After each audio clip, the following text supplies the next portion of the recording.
Well, it's unbelievable. We need to speak up. We need to get some courage because a lot of people are so on board, so to speak, with this gender theory movement, not because they deeply believe it, but because it's financially or socially expedient for them to do so. Meaning, I'm not on board with all this stuff, but if I speak up at my workplace, I'm going to get canned. So I'm just going to shut up. But these same people aren't shopping at Target anymore. They're not buying Bud Light. Like they're showing the resistance in one way, but they're afraid to do it publicly in a sense. And so we need to speak up because what's at stake here? These poor kids. I mean, there's a hospital in Oakland that's done double mastectomies for 12-year-old girls. Los Angeles, 11-year-old girls are getting top surgery. In the state of Oregon, it's baffling.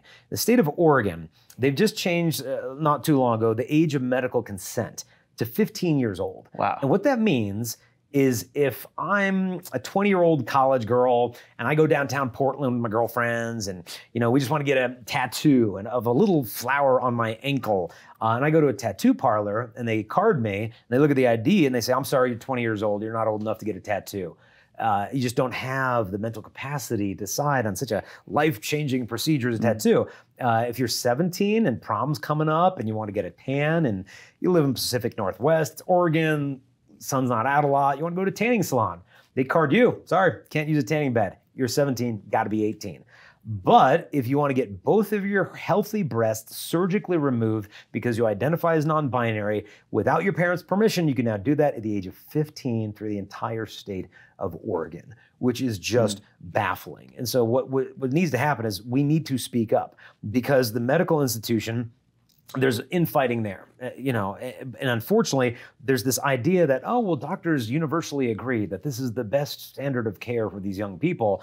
No, there are a lot of very well-trained, educated medical professionals saying, no, this is collaborating with mental illness instead of actually treating it. We will have no part in this. I know an anesthesiologist who won't even give anesthesia to any patients going through it. He said, I told the doctors in my hospital, don't even come to me if you want me to do that. He said, look, I've seen the medical charts, the comorbidities that are going on.